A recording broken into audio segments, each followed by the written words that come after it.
Let's talk about the Greenough family massacre that happened back in February of 1993 in Australia. The details of this case were so gruesome, they were never released to the public. In fact, it was so horrible that Australians were calling to have the death penalty brought back. Unfortunately, Karen and her three children were the victims of this horrific crime. They were unalived by this man right here named William Mitchell, who was actually one of their farmhands. He was somebody that they believed that they could trust.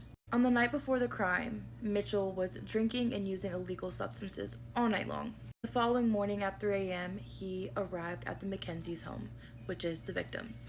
Daniel was the only one awake at this time, and once he heard the car approaching, he turned the light on and went outside.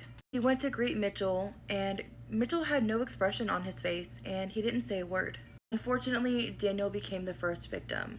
Mitchell started slashing him with an axe. Daniel was also the first victim that would end up being found. He was laying face down in his driveway and was discovered by friends. After Mitchell violently unalived Daniel, he went into the home.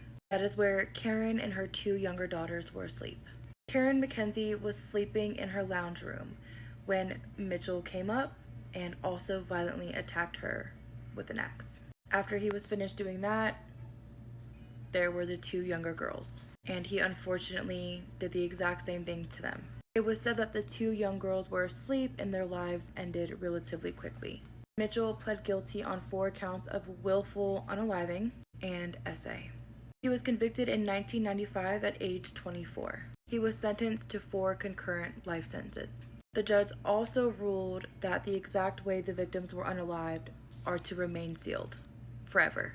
That is how horrific this crime was. In 2013, he was eligible for parole, with a 3-year review in 2016. He was not granted parole, and in 2019, parole was no longer an option. So Mitchell is no longer eligible for parole, and he will remain in prison for the rest of his life, as he should.